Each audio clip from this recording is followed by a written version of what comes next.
You won't believe how a simple visit from my best friend's son last weekend woke up feelings I thought were long gone.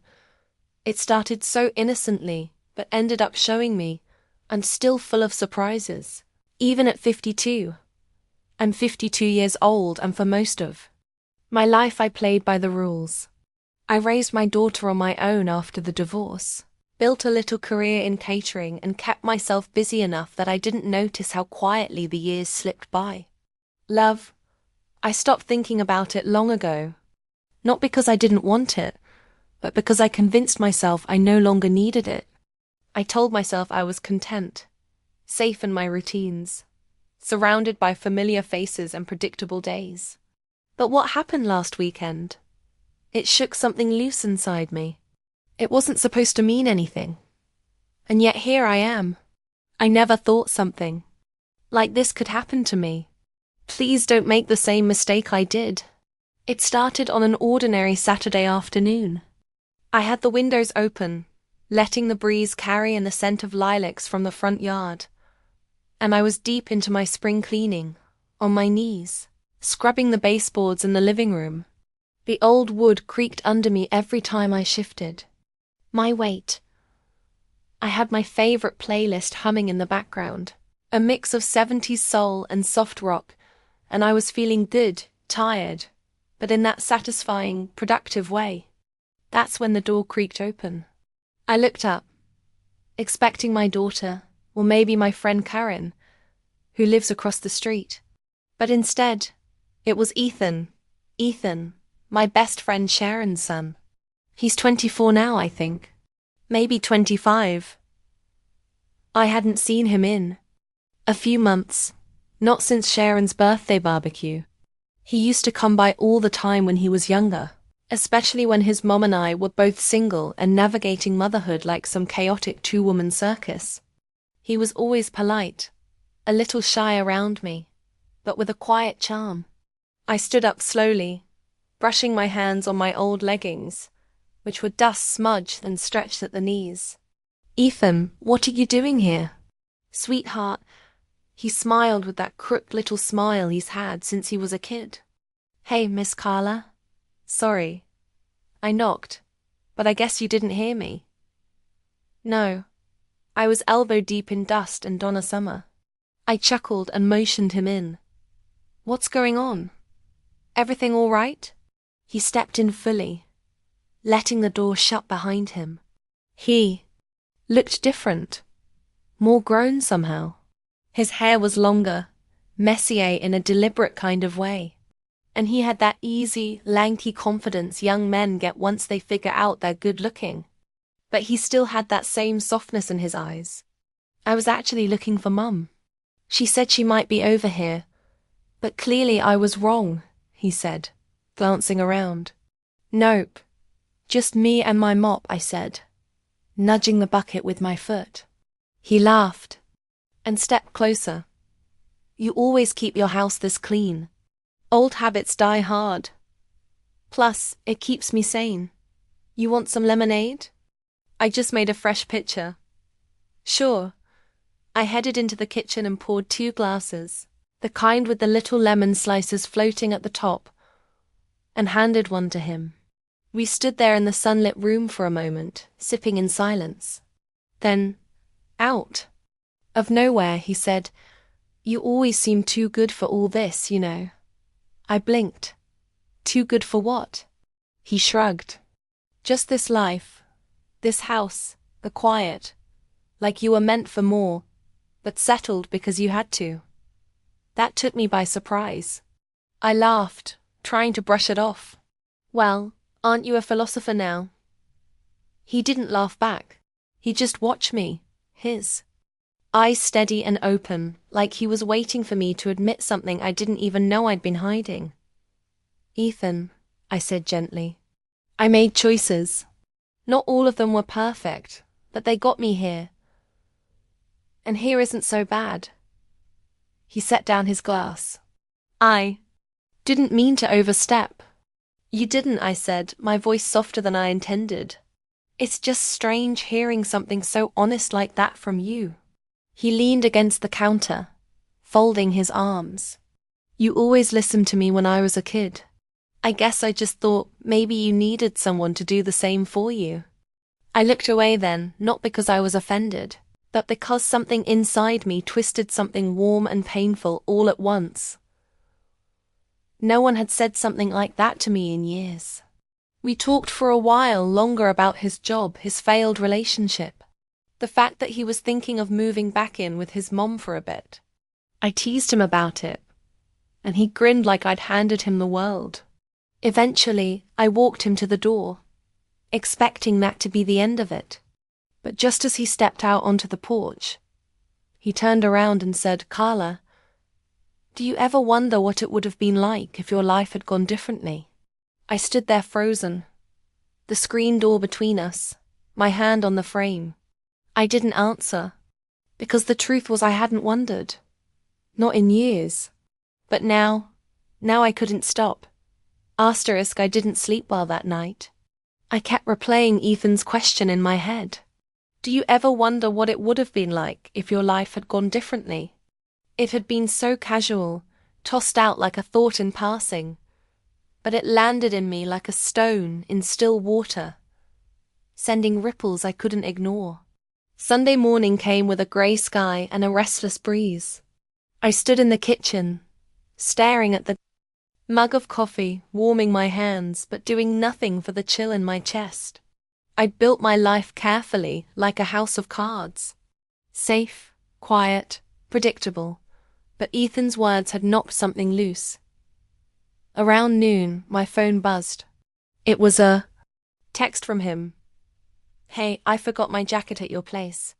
Mind if I swing by and grab it?" I typed back a simple sure. "I'll be here." He showed up less than an hour later, casual as ever, in a navy hoodie and jeans. But something about him felt more deliberate. He knocked this time. I met him at the door, and we stood for a second, just looking at each other like neither of us quite knew how to act now. "I think it's on the chair in the living room," I said. He stepped inside, brushing past me gently. I could smell his cologne, clean, understated, just enough to notice. He picked up the jacket, held it for a beat, then turned back to face me. "You okay?" he asked. I nodded, but I didn't say yes. He saw through it anyway. "You've been thinking about what I said," he added. "Maybe," I replied, folding my arms over my chest. "It just caught me off guard. That's all."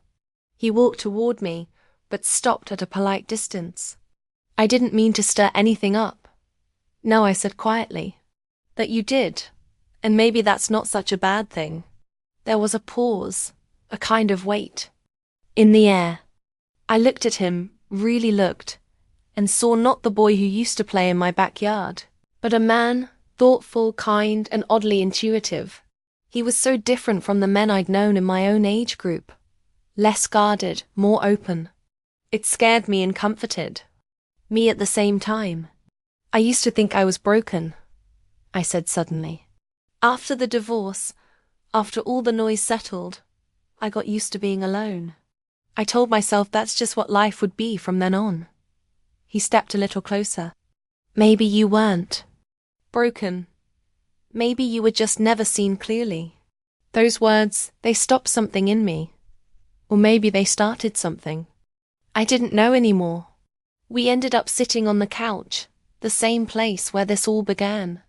It was innocent at first, just two people talking. I told him stories from my younger years. He listened like they mattered.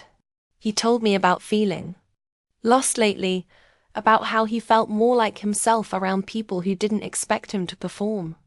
I didn't have the heart to ask what he meant by perform, but I understood the feeling behind it. At one point, I reached over to tuck my hair behind my ear, and my hand brushed his knee. It wasn't intentional, but I didn't pull away. Neither did he. Instead, he said, "You don't give yourself enough credit, Carla. You still glow." I let out a soft, incredulous laugh, shaking my head. "Glow, please. I'm 52, Ethan." He smiled. So what? You think age cancels out beauty? My heart beat a little faster. Then I looked away. I don't know what you're doing, I whispered, or why you're saying these things. He leaned in just enough that I could feel the warmth of him without being touched. I'm saying them because they're true. For a long moment, neither of us spoke. The house was still. Outside, the wind rustled through the trees. Inside, my breath caught in my throat, and I realized my hand was still resting close to his. I stood up abruptly, needing space to breathe. You should probably go, I said not unkindly. He didn't argue. He walked to the door, paused, then turned to look at me. I meant what I said, Carla. You don't have to answer right now. But just don't. Pretend you didn't feel it, too. And then he left. The door closed softly behind him, and I stood in the hallway, one hand still wrapped around my waist, the other over my heart. I didn't know what I was feeling exactly, but I knew I'd never look at him or myself the same way again. The next few days were a blur of movement and distraction. I threw myself into work, catering a small retirement party on Tuesday, prepping for a bridal shower on Friday. I cleaned rooms that didn't need cleaning. I reorganized the pantry. I even tried meditating, though I couldn't quiet the noise in my own head long enough to breathe properly. But through all of it, Ethan's words haunted me. You don't have to answer right now. Don't pretend you didn't feel it too. And the truth, I had felt something dangerous, something undeniable. But what scared me most wasn't what he said. It was how much I wanted to believe it. By Thursday evening, I was emotionally worn thin. The house was too quiet, and the silence made everything louder inside my mind. I poured a glass of wine and sat on the back porch wrapped in an old cardigan watching the sun slip behind the trees. That's when my phone buzzed again. It was a text from him. Hey, I've been thinking about you. Can we talk? I stared at the screen for a long time. My thumb hovered, my heart thumped, and then I typed come by. Back porch. 15 minutes later, I heard the gate creak open. He looked different in the evening light, less bold, more careful, like he knew we were standing at the edge of something, and wasn't sure if I'd jump with him. Hi, he said softly. I nodded, motioning to the chair across from mine. He sat down slowly, his knees brushing the edge of the blanket I had draped over mine. I wasn't sure you'd respond, he said. I wasn't sure either. There was a long pause between us. I could hear the crickets starting up in the yard, the low hum of life in the distance. My wine glass sat untouched beside me. I meant what I said. The other day, he continued about how you glow. It's not just some flattery. I see you, Carla, and not just the you everyone else sees. I turned toward him. But why? Why now? You're young, Ethan. I'm twice divorced, 52. And I'm not here because you're convenient, he interrupted gently. I'm here because when I'm around you, I feel like I can breathe, like I don't have to act. You don't look at me like a project or a disappointment. You listen. You care, that matters. I swallowed hard. My fingers gripped the edge of the blanket. You caught me off guard, I said. I've spent so many years fading into the background, playing it safe. I stopped letting myself feel anything that couldn't be folded away neatly. I don't want to mess things up for you, he said. But I needed you to know because you're not invisible. To me, you never were. He reached forward slowly and placed his hand over mine. Just a touch, nothing more. It felt like my skin had been waiting for that warmth. I didn't pull away. Instead, I whispered, "What are we even doing?" He leaned forward, his voice low. We're just sitting here talking and maybe starting something that neither of us expected.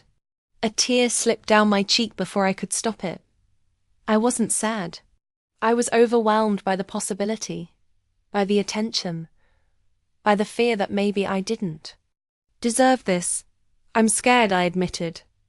He nodded. Me too. That his hand stayed on mine.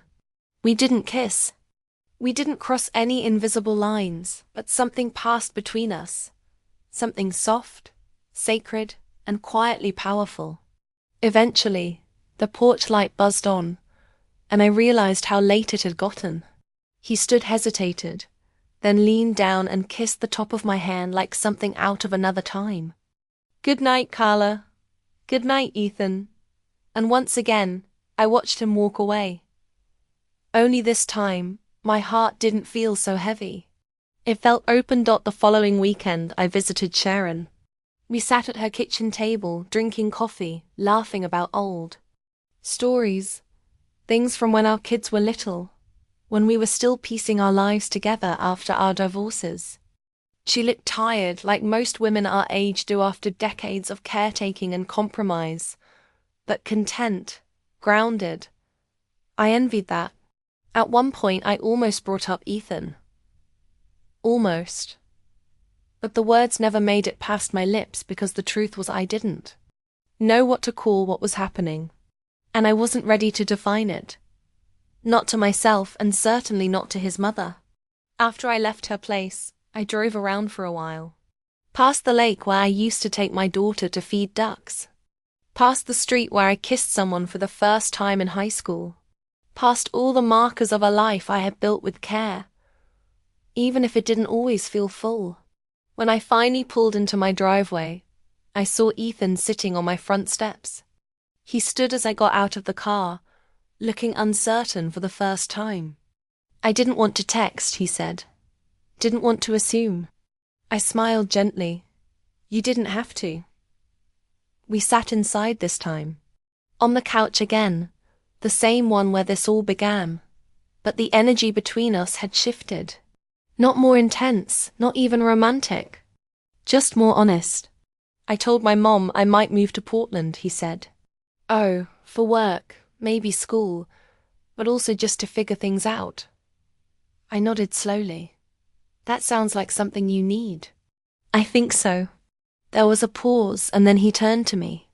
But before I go, I needed to see you again because what happened between us, it wasn't nothing. And I didn't want to leave without acknowledging that. I looked down at my hands.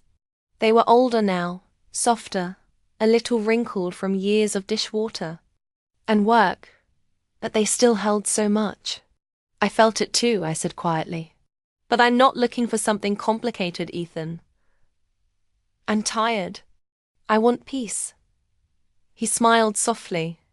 Maybe this is peace. Just knowing someone saw you. That someone cared, even if just for a moment. He leaned in then and kissed me softly, just once, like punctuation to a sentence we both knew had to end here. And I kissed him back, not because I wanted more, but because I wanted to say thank you for reminding me that I was still capable of feeling something. We didn't make promises. We didn't pretend this would become anything more. He left that evening, and I stood by the window for a long time after he drove off, watching the quiet street, the pale light of dusk settling in. I thought about all the years I'd spent trying to be invisible, how I wore my solitude like a shield. But now someone had seen me, and more importantly, I had let myself be seen. Maybe that was the real story. Not about Ethan, but about me. About waking up again, about realizing that life still had little surprises tucked in its corners, even for a woman in her 50s. Especially for a woman in her 50s. And as I turned off the porch light and headed upstairs, I smiled to myself. I wasn't done yet.